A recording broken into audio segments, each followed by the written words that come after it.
Hello दोस्तों, स्वागत है आपका मेरे यूट्यूब चैनल पर। आज हम करने वाले हैं प्रश्नोत्तर कृतिका पाठ 3 साना साना हाथ जोड़ी। पहला प्रश्न, झिलमिलाते सितारों की रोशनी में नहाया गंतोक लेखिका को किस तरह सम्मोहित कर रहा था? उत्तर, रात्रि के समय आसमान ऐसा प्रतीत हो रहा था मानो सारे तारे नीचे धरती पर टिमटिमा रहे हों। दूर ढलान लेती तराई पर सितारों के गुच्छे रोशनियों की एक झालर सी बना रहे थे। रात के अंधकार में सितारों से झिलमिलाता गंतोक लेखिका को जादुई एहसास करा रहा था। उसे यह जादू ऐसा सम्मोहित कर रहा था कि मानो उसका अस्तित्व स्थगित सा हो गया हो। सब कुछ अर्थहीन सा था। उसकी चेतना शून्यता को प्राप्त कर रही थी। वह सुख की अतीन्द्रियता में डूबी हुई उस जादुई उजाले में नहा रही थी जो उसे आत्मिक सुख प्रदान कर रही थी। लेखिका को गंतोक की खूबसूरती के सामने सब कुछ अर्थहीन सा लग रहा था। प्रश्न दूसरा,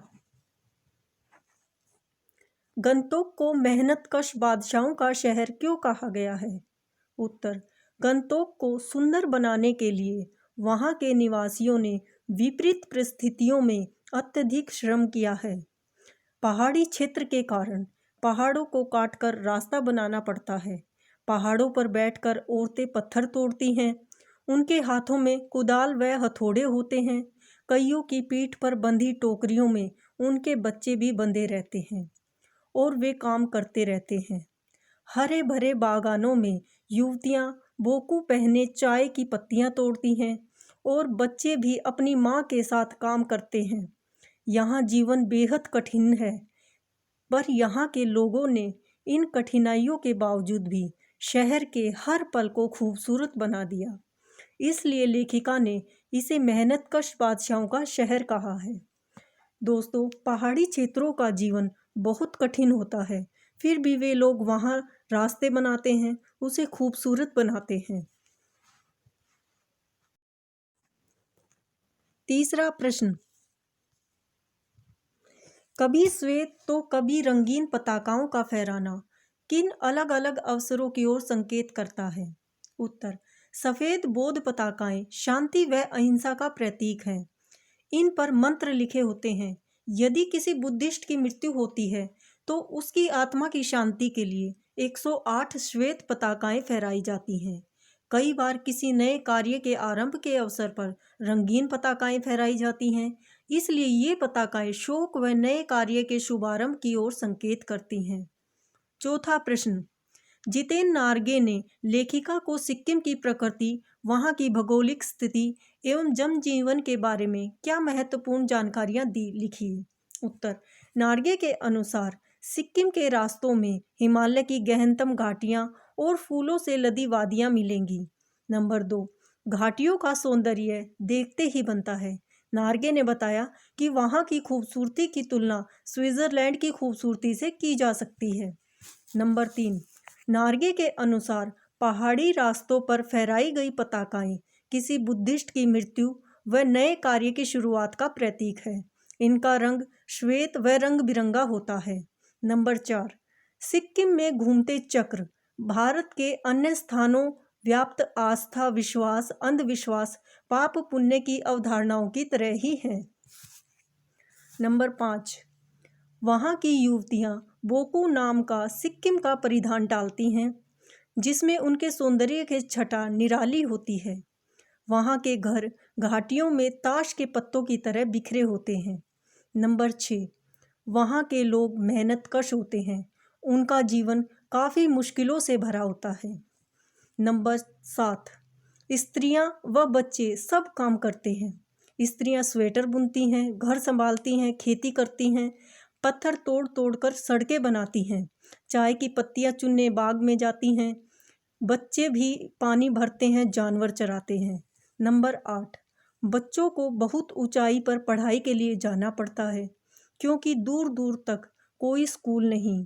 इन सब के विषय में नारगे ने लेखिका को बताया। पांचवा प्रश्न, लॉन्ग स्टॉक में घूमते हुए चक्र को देखकर लेखिका को पूरे भारत की आत्मा एक सी क्यों दिखाई दी? उत्तर, लेखिका सिक्किम में घूमती हुई केवी लोंगस्टोक नाम की जगह पर गई। लोंगस्टोक के घूमते चक्र के बारे में जितेन ने बताया कि यह एक धर्म चक्र है। इसको घुमाने से सारे पाप धुल जाते हैं। मैदानी क्षेत्र में गंगा के विषय में ऐसी ही धारणा है। लेखिका को लगा कि चाहे मैदान हो या पहाड़, तमाम वैज्ञानिक प्रगतियों के बावजूद इस देश की आत्मा एक जैसी है। यहाँ लोगों की आस्था, विश्वास, पाप पुण्य की अवधारणाएं और कल्पनाएं एक जैसी हैं। यही विश्वास पूरे भारत को एक सूत्र में बांध देता है। छठा प्रश्न, जितेन नार्गे की गाइड की भूमिका के बारे में विचार करते हुए लिखिए कि एक कुशल गाइड में क्या गुण होते हैं। उत्तर, नार्गे एक कुशल गाइड था। वह अपने पेशे के प्रति पूरा समर्पित था। उसे सिक्किम के हर कोने के विषय में भरपूर जानकारी प्राप्त थी, इसलिए वह एक अच्छा गाइड था। एक कुशल गाइड में निम्नलिखित गुणों का होना आवश्यक है।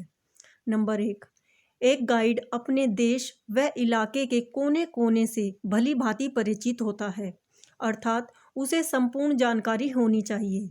नंबर 2, उसे वहाँ की भौगोलिक स्थिति, जलवायु व इतिहास की संपूर्ण जानकारी होनी चाहिए।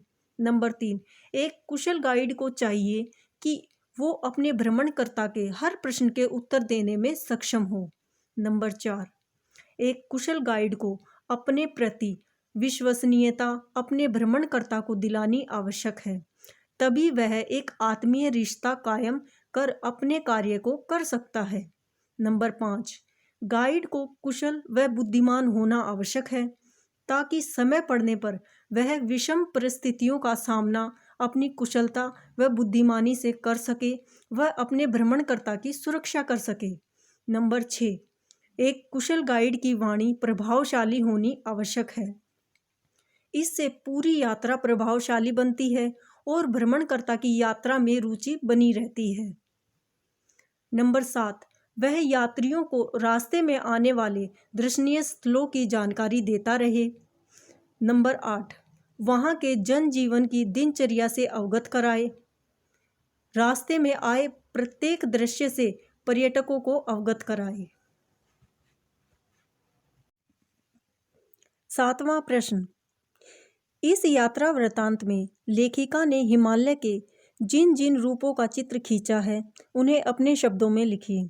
उत्तर, इस यात्रा वृत्तांत में लेखिका ने हिमालय के पल पल परिवर्तित होते रूप को देखा। जो जो वह ऊंचाई पर चढ़ती गई, हिमालय विशाल से विशालतर होता चला गया। हिमालय कहीं चटक हरे रंग का मोटा कालीन ओढ़े हुए, तो कहीं हल्का पीलापन लिए हुए प्रतीत हुआ। चारों तरफ हिमालय की गहनतम वादियाँ और फूलों से लदी घाटियाँ थीं। कहीं पर्वत प्लास्टर उखड़ी दीवार की तरह पथरीला दिखाई दिया और देखते ही देखते सब कुछ समाप्त हो गया, मानो किसी ने जादू की छड़ी घुमा दी हो। कभी बादलों की मोटी चादर में सब कुछ बादलमय दिखाई देता, तो कभी कुछ और। कटाव से आगे बढ़ने पर पूरी तरफ बर्फ से ढके पहाड़ दिखाई दे रहे थे।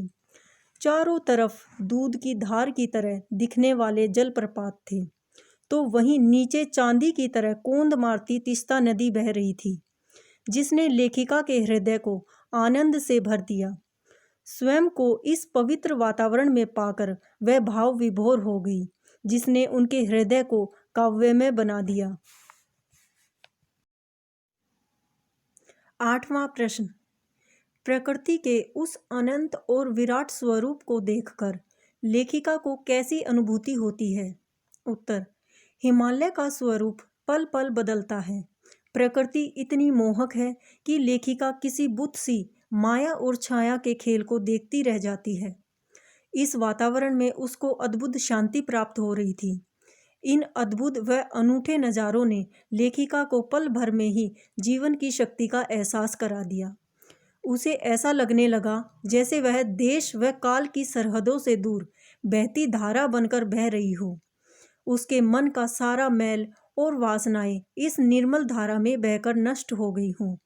प्रकृति के उस अनंत और विराट स्वरूप को देखकर लेखिका को लगा कि इस सारे परिदृश्य को वह अपने अंदर समेट ले। उसे ऐसा अनुभव होने लगा वह चिरकाल तक इसी तरह बहते हुए असीम आत्मीय सुख का अनुभव करती रहे। 9वां प्रश्न, प्राकृतिक सौंदर्य के अलौकिक आनंद में डूबी लेखिका को कौन कौन से दृश्य झकझोर गए? उत्तर, लेखिका हिमालय यात्रा के दौरान प्राकृतिक सौंदर्य के अलौकिक आनंद में डूबी हुई थी। अकस्मात वहाँ के जनजीवन ने उसे झंझोर दिया। वहाँ कुछ पहाड़ी औरतें जो मार्ग बनाने के लिए पत्थरों पर बैठकर पत्थर तोड़ रही थी। वे पत्थर तोड़कर संकरे रास्तों को चौड़ा कर रही थी। उनके कोमल हाथों में खुदाल व हथौड़ों से ठाडे पड़ गए थे। कईयों की पीठ पर बच्चे भी बंधे हुए थे। इनको देखकर लेखिका को बहुत दुख हुआ। वह सोचने लगी कि ये पहाड़िन औरतें अपनी जान की परवाह न करते हुए सैलानियों के लिए भ्रमण और मनोरंजन के लिए हिमालय की इन दुर्गम घाटियों में मार्ग बनाने का कार्य कर रही हैं। 7-8 साल के बच्चों को रोज 3-3.5 किलोमीटर का सफ़र तय कर स्कूल पढ़ने जाना पड़ता है। यह देखकर लेखिका मन में सोचने लगी कि यहाँ के अलौकिक सौंदर्य के बीच भूख, मौत, दैन्य और जिजीविषा के बीच जंग जारी है। 10वां प्रश्न, सैलानियों को प्रकृति की अलौकिक छटा का अनुभव कराने में किन किन लोगों का योगदान होता है? उल्लेख कीजिए। उत्तर, सैलानियों को प्रकृति की अलौकिक छटा का अनुभव कराने में सबसे बड़ा हाथ एक कुशल गाइड का होता है, जो अपनी जानकारी व अनुभव से सैलानियों को अवगत कराता है। कुशल गाइड इस बात का ध्यान रखता है कि भ्रमणकर्ता की रुचि पूरी यात्रा में बनी रहे, ताकि भ्रमणकर्ता के भ्रमण करने का प्रयोजन सफल हो। अपने मित्रों व सहयात्रियों का साथ पाकर यात्रा और भी रोमांचकारी व आनंदमयी बन जाती है। वहाँ के स्थानीय निवासियों व जनजीवन का भी महत्वपूर्ण स्थान होता है।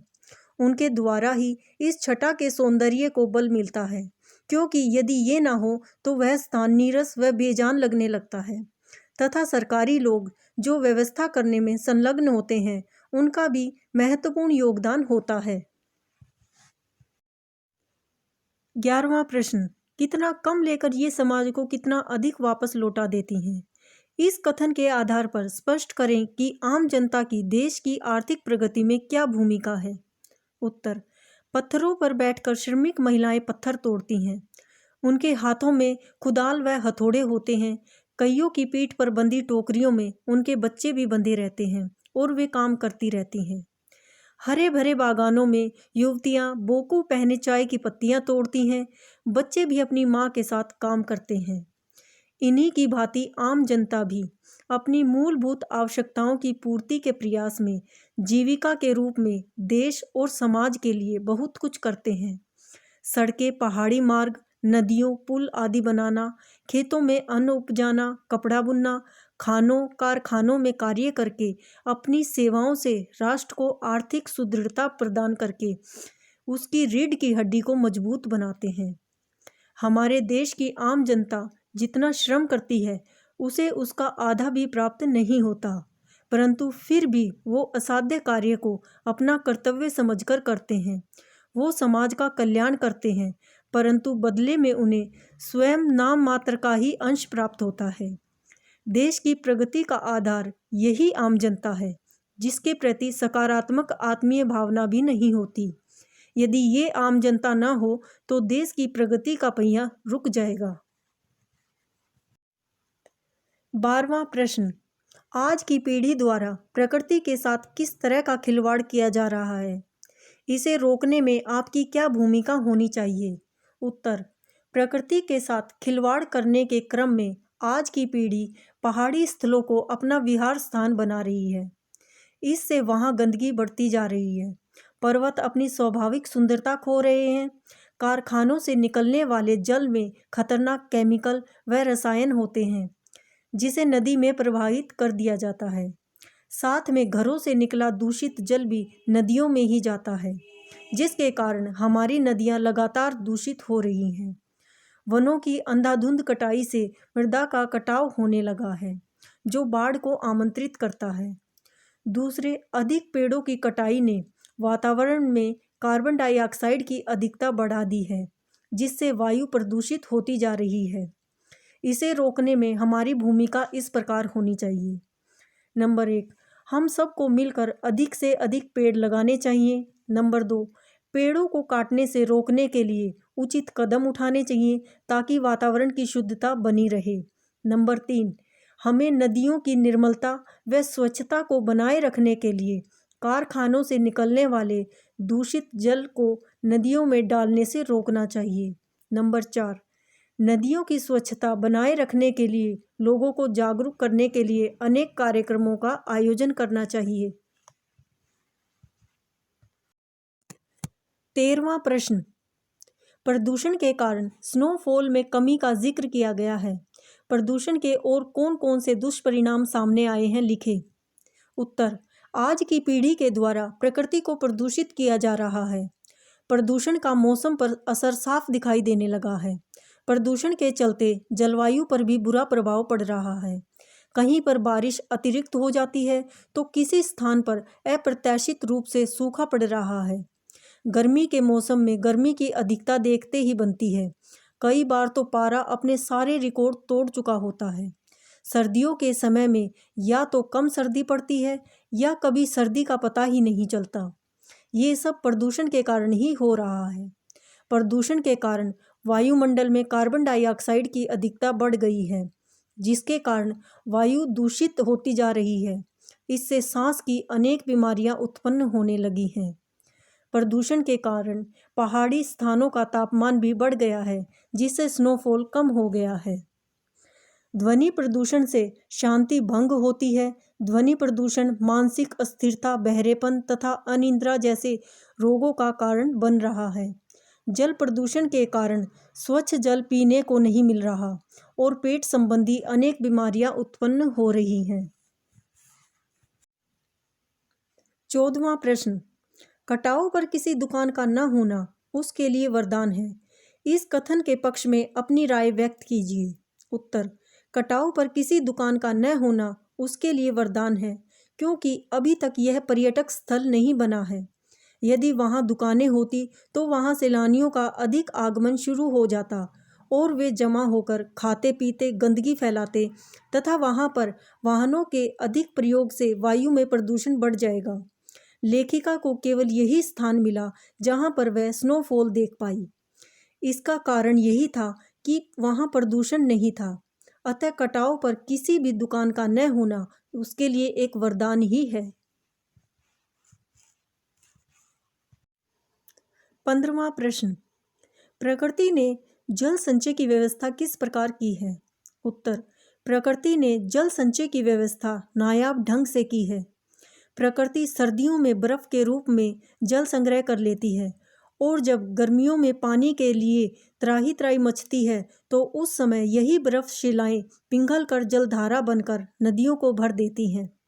नदियों के रूप में बहती यह जलधारा अपने किनारे बसे नगर तथा गांवों में जल संसाधनों के रूप में तथा नहरों के द्वारा एक विस्तृत क्षेत्र में सिंचाई करती है और अंत में सागर में जाकर मिल जाती है। सागर से फिर ये वाष्प के रूप में जल चक्र की शुरुआत होती है। सचमुच प्रकृति ने जल संचय की कितनी अद्भुत व्यवस्था की है।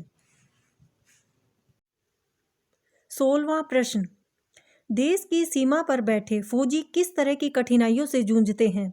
उनके प्रति हमारा क्या उत्तरदायित्व होना चाहिए? उत्तर, साना साना हाथ जोड़ी पाठ में देश की सीमा पर तैनात फौजियों की चर्चा की गई है। वस्तुतः सैनिक अपने उत्तरदायित्व का निर्वाह ईमानदारी, समर्पण तथा अनुशासन से करते हैं। सैनिक देश की सीमा की रक्षा के लिए कटिबद्ध रहते हैं। देश की सीमा पर बैठे फौजी प्रकृति के प्रकोप को सहन करते हैं। हमारे सैनिक भाइयों को उन बर्फ से भरी ठंड में ठिठुरना पड़ता है जहां पर तापमान शून्य से भी नीचे गिर जाता है। वहां नसों में खून को जमा देने वाली ठंड होती है। वह वहां सीमा की रक्षा के लिए तैनात रहते हैं और हम आराम से अपने घरों में बैठे रहते हैं। ये जवान हर पल कठिनाइयों से जूझते हैं और अपनी जान हथेली पर रखकर जीते हैं। हमें सदा उनकी सलामती की दुआ करनी चाहिए।